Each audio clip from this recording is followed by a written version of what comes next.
Crec que són unes ajudes que són justes, perquè tenint en compte que la caiguda del PIB a les Illes Balears és el doble que la de mitja espanyola o fins i tot el triple que l'europea. Per tant, crec que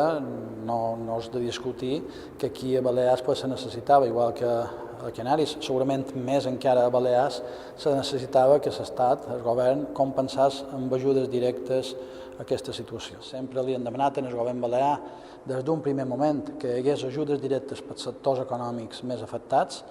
i que crec que fins a dia d'avui sempre havien estat insuficients per part de lo que és el pressupost del govern balear. Ara arriben unes ajudes, o han d'arribar unes ajudes que també hem de dir que no serviran per reactivar, però sí per aguantar el malalt econòmicament viu, que és fonamental. Som conscients que els CNAEs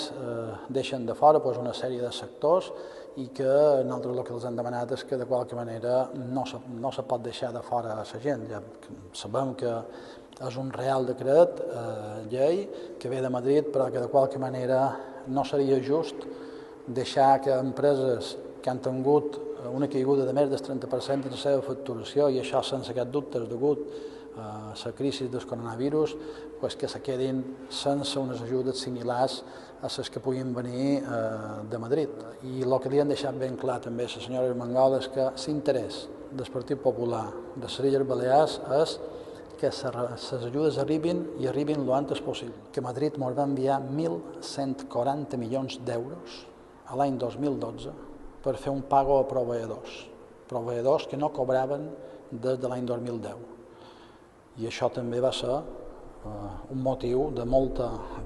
d'alegria per a aquella gent que estava passant tan malament, proveïdors, empreses, que gràcies a aquell pago, a aquells 1.140 milions d'euros que van arribar l'any 2012 de Madrid, varen poder tornar a respirar i posar-se en marxa.